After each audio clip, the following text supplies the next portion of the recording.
प्रिय छात्र छात्राओं, गुड मॉर्निंग। आज हम कक्षा 12 कृषि रसायन विज्ञान के तहत अध्याय 1 और उसका पाठ फिफ्थ 5वें भाग के बारे में अध्ययन करेंगे। आज हम रासायनिक अपक्षय के बारे में अध्ययन करेंगे। प्रिय छात्र छात्राओं, रासायनिक अपक्षय से आप भलीभांति परिचित हैं। किस प्रकार से चट्टानों का रासायनिक अपक्षय होता है देखते हैं। चट्टानों एवं खनिज पदार्थों के मूल रूप से रासायनिक संगठन में परिवर्तन के फलस्वरूप नए पदार्थों के बनने की प्रक्रिया रासायनिक अपक्षय कही जाती है। राइट डाउन कर लें। यानी क्या होगा, चट्टानों में अब रासायनिक परिवर्तन होगा। भौतिक अपक्षय में हमने देखा था कि उसमें किसी प्रकार से संगठन में कोई परिवर्तन नहीं हो रहा, जबकि रासायनिक अपक्षय में क्या होगा कि रासायनिक संगठन में परिवर्तन होगा। अब देखते हैं रासायनिक संगठन में चेंज कैसे होता है। तो रासायनिक अपक्षय में जल की उपस्थिति होने के कारण यह प्रक्रिया तेज हो जाती है। यानी होता क्या है कि यदि चट्टानों में जल की मात्रा उपस्थित है तो इसके कारण रासायनिक अपक्षय की क्रिया तेज हो जाती है। रासायनिक अपक्षय निम्नलिखित प्रकार से होता है। यानी चट्टानों का रासायनिक अपक्षय के निम्न प्रकार है। पहला, जल अपघटन। अब जल अपघटन में क्या होगा कि चट्टानों के खनिजों का संपर्क जब जल के साथ होता है तो जल का हाइड्रोजन आयन खनिजों के धन आयनों के साथ स्थानांतरित होने के कारण रासायनिक संगठन बदल जाता है। इस क्रिया में जल अणु हाइड्रोजन अणु H एवं हाइड्रोक्सिल अणु में टूट जाता है। प्रिय छात्र छात्राओं, होता यह है कि ये जल का सूत्र है H2O। अब होगा क्या कि इसका विघटन हो जाता है इस प्रकार से H प्लस OH माइनस, और इस तरह से विघटन होता है। इसे हम कहते हैं जल अपघटन। ठीक है। इस प्रक्रिया के दौरान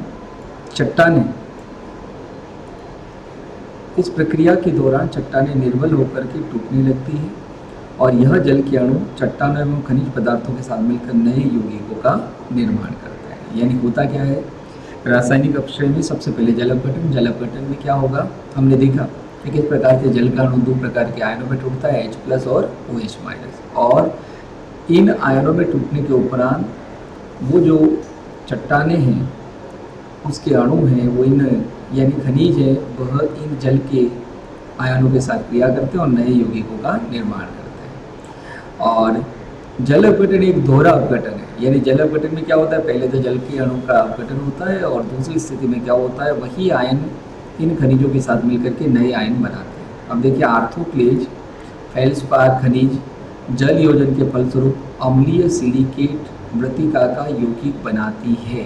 यानी देखो क्या होगा, आर्थोक्लेज फेल्सपार खनिज का जल योजन होता है तो उससे अम्लीय सिलिकेट मृत्तिका बनती है। ठीक है। और यह पुनः संयोजन से बॉक्साइट का निर्माण करती है। यानी आर्थोक्लेज फेल्सपार के जल योजन से अम्लीय सिलिकेट मृत्तिका बनती है और इसका पुनः संयोजन होने पर बॉक्साइट का निर्माण करती है। अब देखते हैं जल योजन। जल योजन का मतलब होता है जल का जुड़ना खनिज के साथ। हाँ, जल योजन का अर्थ है खनिजों के साथ जल के अणुओं का रासायनिक संयोग। देखिए, जल अपघटन में क्या हुआ था, जल का अणु टूट रहा था। अब यहाँ जल योजन में क्या आ रहा है, खनिज के अणु के साथ क्या हो रहा है, रासायनिक संयोग करके जल का अणु जुड़ता है। अब देखिए कैसे, राइट डाउन करते जाए। चट्टानों में पाए जाने वाली मृदा निर्माणक खनिजों में जल नहीं होता है और नमी के वातावरण में जल योजन होने लगता है। अब देखिए किन किन में होगा, फेल्सपार में, पायरोक्सिन में, एम्फीबॉल्स आदि खनिजों में यह अभिक्रिया आसानी से होती है। यानी ध्यान में रखने का है कि जल योजन फेल्सपार में, पायरोक्सिन में, एम्फीबॉल्स में होता है। परिभाषा लिख लें जल योजन की और उसके पश्चात इसके उदाहरण लिख लें किस में होता है। अब विलयन, रासायनिक अपक्षय के अंतर्गत तीसरा जो हमारा टॉप पॉइंट है, विलयन। जल एक अच्छा विलायक है। इसमें कार्बन डाइऑक्साइड, कार्बनिक एवं अकार्बनिक अम्ल एवं लवणों के संयोग से इसकी विलायक शक्ति बढ़ जाती है।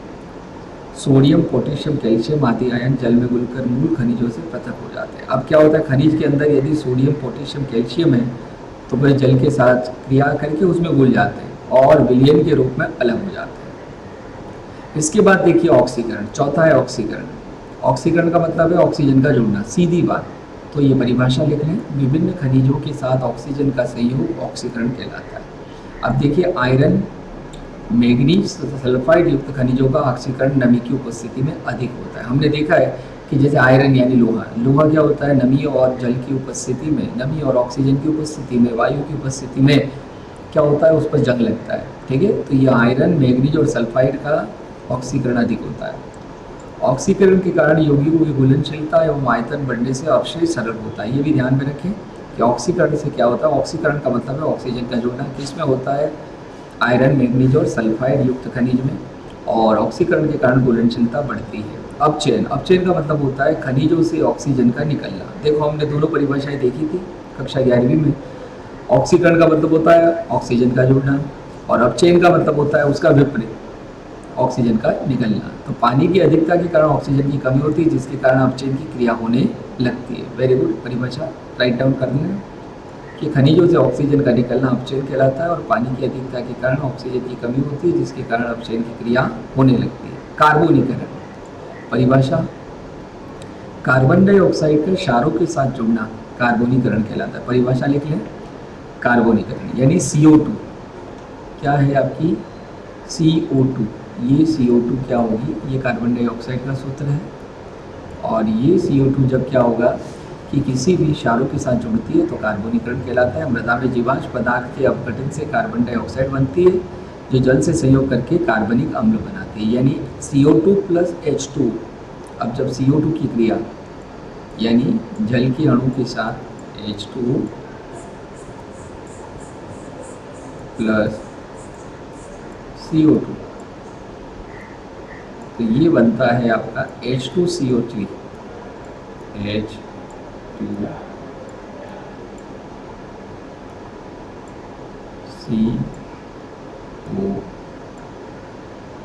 Very good.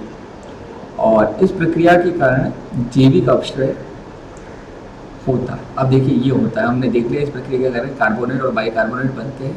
देखिए 6 अभिक्रियाएं देखी। कार्बोनीकरण में क्या होगा, कार्बन डाइऑक्साइड क्षारों के साथ जुड़ना कार्बोनीकरण कहलाता है, और मृदा में जीवाश्म पदार्थ के अपघटन से कार्बन डाइऑक्साइड बनती है, जो जल के संयोग करके कार्बनिक अम्ल बनाती है। ये बहुत ही महत्वपूर्ण परिभाषा है, अक्सर पूछी जाती है। अब आ जाते हैं जैविक अपक्षय, यानी जैविक अपक्षय में आगे हेडिंग बना लेना इसको, हाँ, जैविक अपक्षय, इसको देख लेना, जैविक अपक्षय। भौतिक और रासायनिक अपक्षय के अलावा जीव भी चट्टानों को विखंडित करते हैं। अब क्या होगा कि जंतुओं से भी चट्टानों का अपक्षय होता है। मनुष्य और जानवर क्या होता है, मनुष्य रेल, सड़क, बांध इत्यादि बनाने के लिए चट्टानों को चूर्ण में कर देता है, और बड़ी बड़ी चट्टानें छोटे छोटे टुकड़ों में विखंडित हो जाती है। इसी प्रकार चिड़िया और कीड़े आदि चट्टानों में छिद्र बना लेते हैं, जिससे चट्टानें कमजोर हो जाती हैं। तो इस प्रकार से यह जैविक अपक्षय के अंतर्गत आएगा मनुष्य और जानवर। पौधों का प्रभाव, हमने देखा है कि जड़ें जब चट्टानों में प्रवेश करती है तो उस पर दाब के कारण चट्टानें टूट जाती हैं, यानी पौधों की जड़ें, हमने देखा है कि जब कभी भी चट्टानों के रिक्त स्थान में या निकट में किसी पौधे की जड़ें प्रवेश करती है तो धीरे धीरे उन जड़ों के कारण चट्टानें टूट जाती है, और इन चट्टानों की दरारों में उपस्थित जड़ों द्वारा कार्बनिक अम्ल का निर्माण होता है, जिससे चट्टानें अपघटित हो जाती हैं। अब आ जाते हैं भौतिक गुण। अब देखिए, ये हमने देख लिया इस तरह से।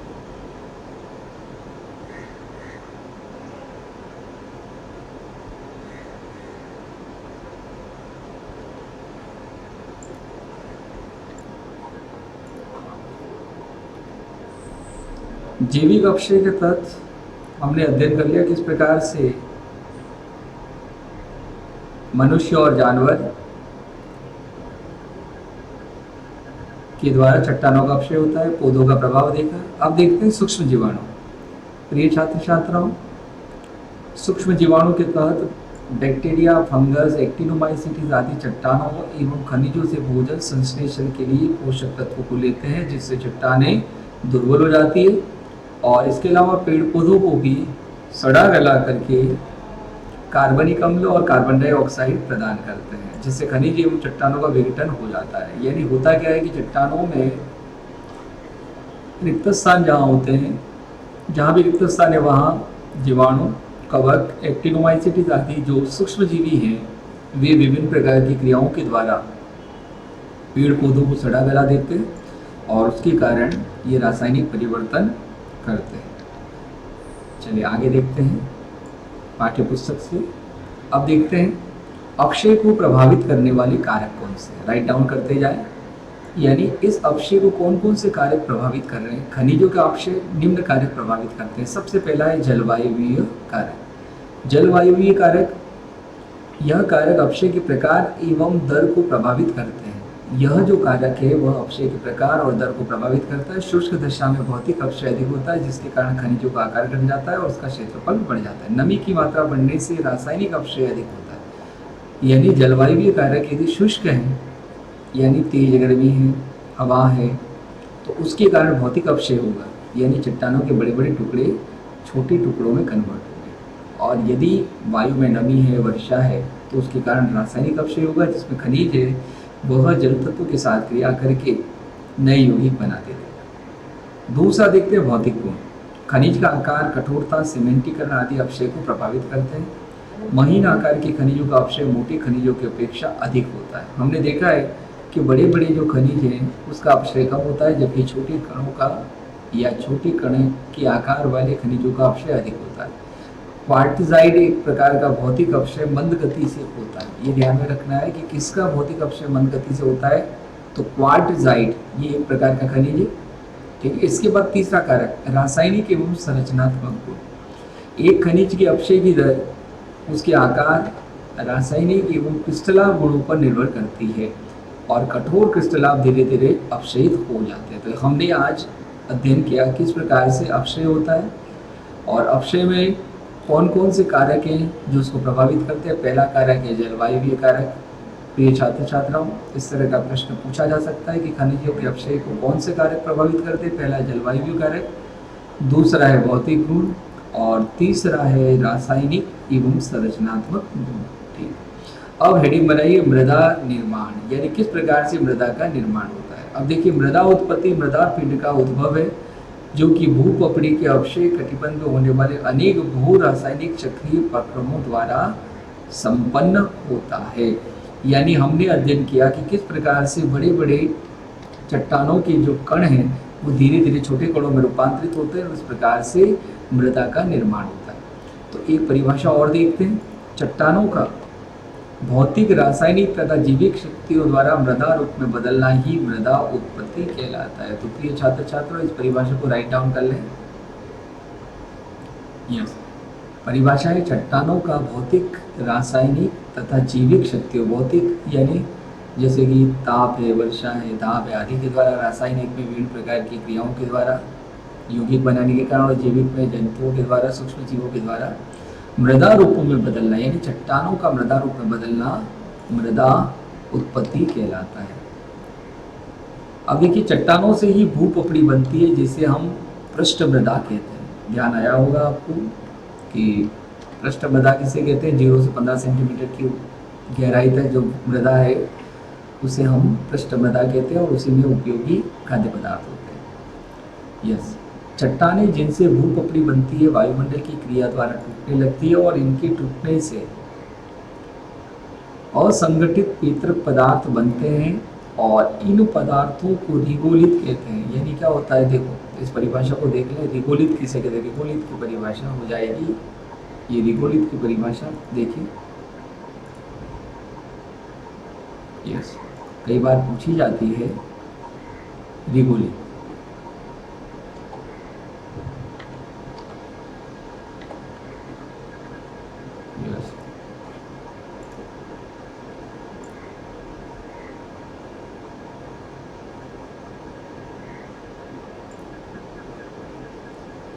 रिगोलित की परिभाषा हम देख लेते हैं।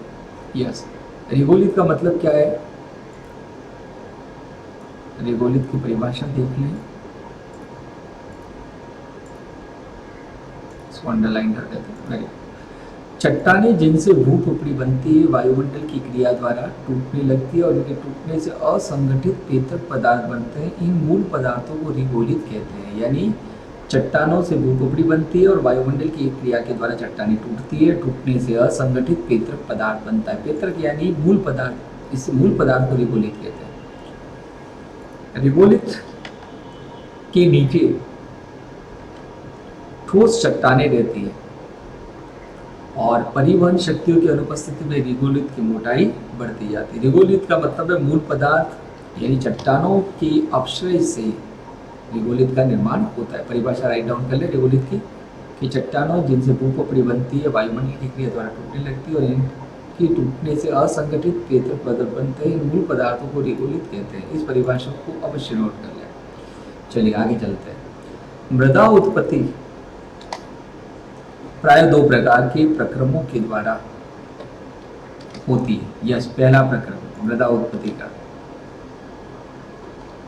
अपक्षय और दूसरा है प्रोफाइल का विकास। यानी मृदा की उत्पत्ति दो प्रकार की, अपक्षय और दूसरा है प्रोफाइल का विकास। अब देखिए इस प्रकार मृदा निर्माण में दो प्रावस्थाएं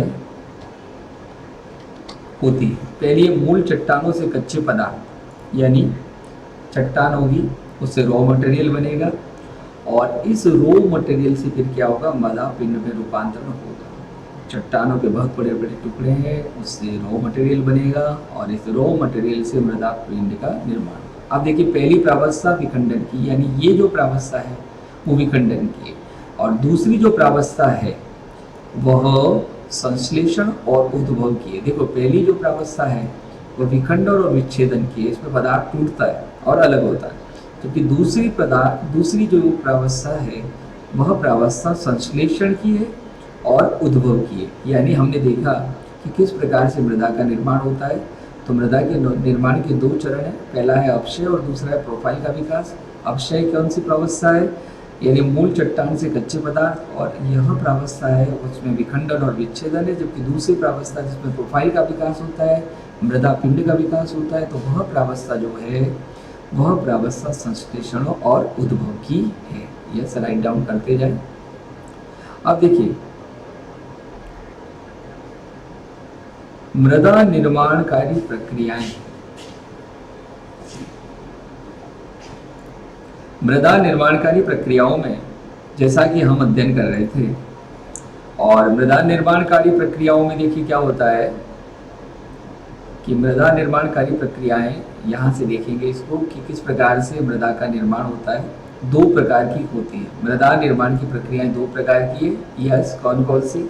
फर्स्ट है प्राथमिक और दूसरी है विशिष्ट। इन्हें पेडोजेनिक प्रक्रिया भी कहते हैं। कई बार पूछा जाता है पेडोजेनिक प्रक्रिया किसे कहते हैं, तो वही प्रक्रियाएं जिनमें मृदा का निर्माण होता है। अब हमने देखा कि मृदा निर्माण में विभिन्न प्रकार के संस्तर होते हैं, OABCR पूर्व में हमने अध्ययन किया है। ऊपर की जो मृदा है वो पृष्ठ मृदा है और धीरे धीरे गहराई में जाते हैं, है ना, अवमृदा होती है और फिर चट्टानें आ जाती है, यानी बहुत ही कठोर भाग आ जाता है। अब देखिए हम देखते हैं मृदा निर्माणकारी प्रक्रियाएं कौन सी हैं। सबसे पहला ह्यूमिफिकेशन। प्रिय छात्र छात्राओं इसकी परिभाषा अवश्य राइट डाउन कर लें कि मृदा कार्बनिक पदार्थों का स्रोत इसकी ऊपरी सतह पर एकत्रित पत्तियां तथा पौधों के अन्य भाग एवं मृतक जंतु है। इन कार्बनिक पदार्थों के विच्छेदन तथा नवीन कार्बनिक पदार्थों के संश्लेषण की संयुक्त प्रक्रिया को ह्यूमिफिकेशन कहते हैं। अब देखिए बहुत ही महत्वपूर्ण बात है, ह्यूमिफिकेशन से क्या तात्पर्य है।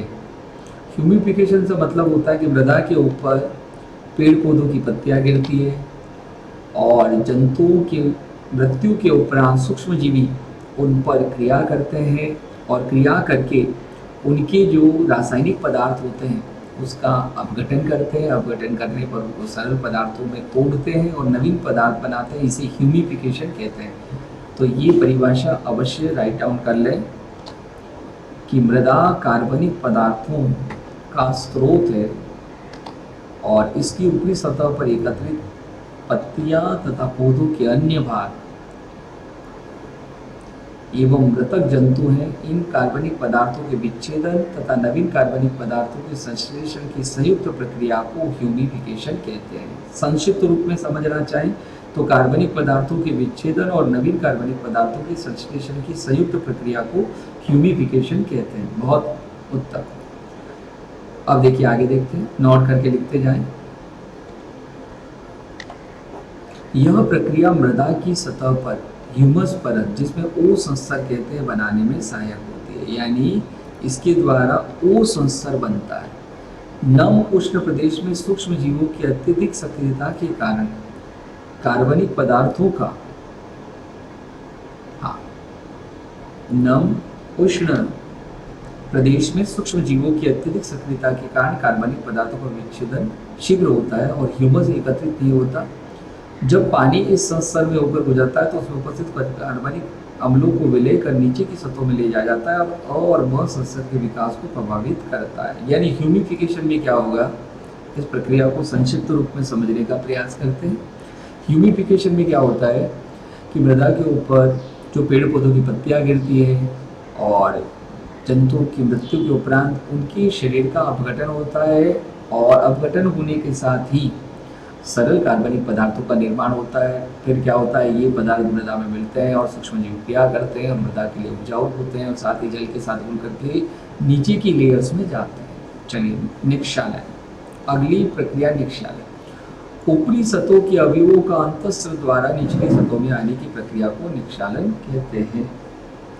और निक्षालन का अर्थ है धुलाई होने से ऊपरी सतहों का निक्षालित स्तर भी कहा जाता है। आद्र जलवायु वाले स्थान में सिलिका निक्षालित होकर निम्न संस्तरों में निक्षालित हो जाती है। होगा क्या कि ऊपर की सतहों में जो पदार्थ बने वो जल के साथ क्रिया करके नीचे के स्तरों में जाना निक्षालन कहलाता है। ठीक है, और ऐसा ही O2 है वो निक्षालित होकर के निम्न संस्तरों में निक्षालित हो जाती है। तीसरा है निक्षेपण।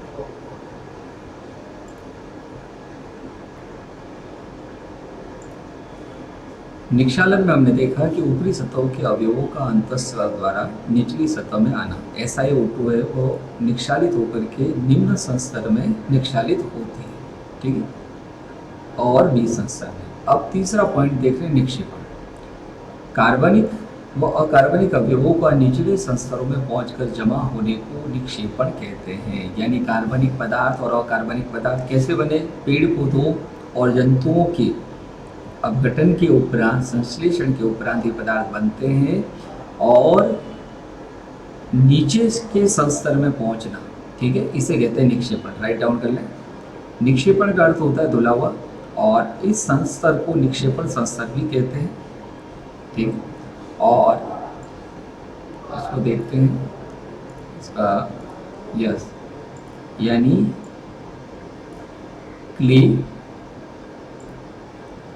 एल्यूमिनियम, Fe इत्यादि बी संस्तर में एकत्र हो जाते हैं। यानी देखिए क्या होगा, क्ले, Al, Fe बी संस्तर में एकत्र हो जाते हैं। निक्षेपण की प्रक्रिया के द्वारा जो कार्बनिक अकार्बनिक पदार्थ हैं उसमें क्ले है, एल्यूमिनियम है, इसके बाद आयरन है, वो बी संस्तर में एकत्र हो जाते हैं। चलिए आगे की परिभाषा देखते हैं। पोर्टजोलीकरण। इस प्रक्रम में ह्यूमस तथा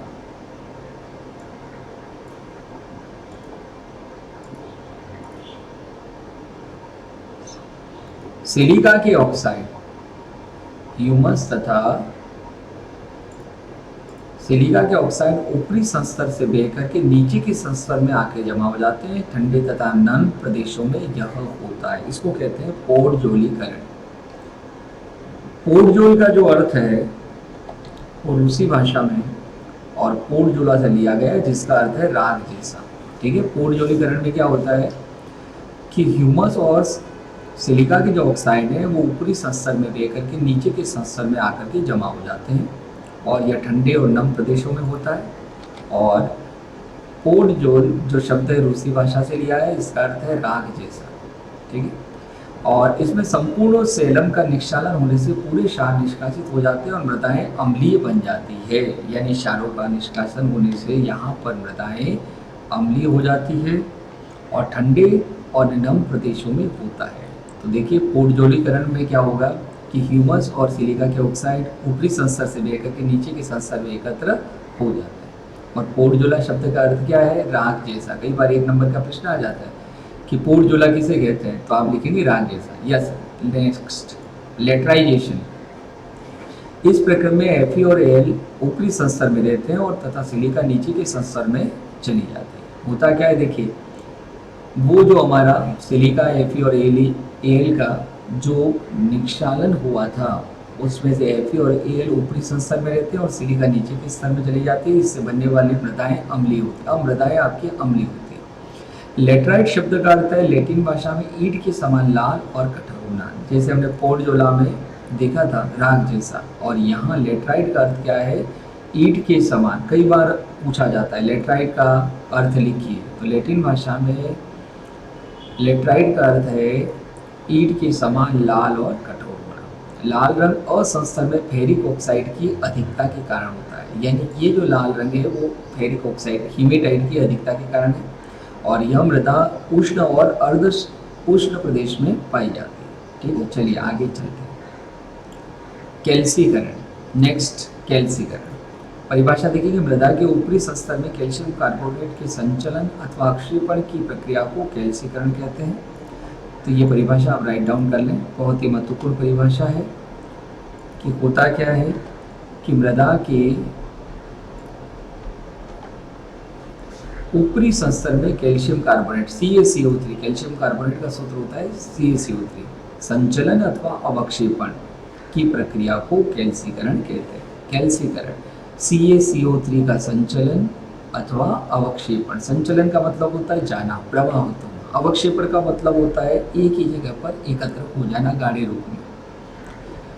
CaCO3 के संचयन से कैल्सी संस्तर का निर्माण होता है। जब जड़ों के पास CO2 ज़्यादा होती है तो पानी के साथ ही क्रिया करके CaCO3 बनाते हैं। ठीक है, यानी जड़ों के पास कार्बन डाइऑक्साइड अधिक होगी तो जल के साथ क्रिया करके CaCO3 बनता है। और इन मृदाओं का निर्माण अधिक शुष्क एवं कम वर्षा वाले स्थानों में होता है। तो कैल्सीकरण का मतलब होता है CaCO3 का निर्माण। अब देखते हैं डीकैल्सीकरण। देखो, डीकैल्सीकरण का मतलब क्या होगा कि मृदा संस्तर में से CaCO3 का पूर्ण रूप से निष्कासन हो जाना डीकैल्सीकरण कहलाता है। तो प्रिय छात्र छात्राओं, ये दोनों परिभाषाएं याद हो जाएगी आपको। कैल्सीकरण मृदा में CaCO3 का एकत्र होना, डीकैल्सीकरण मृदा में से CaCO3 का निष्कासन होना। ठीक है, चलिए लवणीकरण। इस प्रक्रम में मृदा के ऊपरी संस्तर अथवा पृष्ठ संस्तर में घुलनशील लवण विशेष रूप से सोडियम के क्लोराइड एवं सल्फेट एकत्र हो जाते हैं और ये लवण सफेद परत के रूप में मृदा के ऊपर रहते हैं। ये मृदा में जल स्तर का ऊंचा होना, जल निकास का उपयुक्त न होना तथा सिंचाई जल में घुलनशील लवणों की अधिकता के कारण होता है। यानी लवण जब अधिक मात्रा में एकत्र हो जाते हैं, सोडियम के क्लोराइड और सल्फेट एकत्र हो जाते हैं और सफ़ेद परत के रूप में मृदा के ऊपर रहते हैं। और मृदा में जल स्तर का ऊंचा होना, जल निकास का उपयुक्त न होना, सिंचाई जल में घुलनशील लवणों की अधिकता के कारण होता है और इससे मृदाएं जो हैं वो लवणीय मृदाएं बनती हैं। हमने देखा है लवणीय मृदा में क्या होता है कि जो जल होता है सिंचाई जल, उसमें यदि अधिक मात्रा में लवण घुलनशील होंगे तो वह पेड़ पौधों की स्वस्थ वृद्धि के लिए अनुकूल नहीं होता। Yes, next, pedoturbation. इसकी परिभाषा देखेंगे, मृदा के विभिन्न विकसित संस्तरों का आपस में मिश्रण होकर के मृदा का निर्माण होता है, तो यह क्रिया पेडोटर्बेशन कहलाती है। यानी मृदा के विभिन्न संस्तर O, A, B, C आदि जितने भी संस्तर हैं वो सारे मिलकर के मृदा का निर्माण करते हैं, तो इसको कहते हैं पेडोटर्बेशन। बहुत ही महत्वपूर्ण परिभाषा है, याद रखें।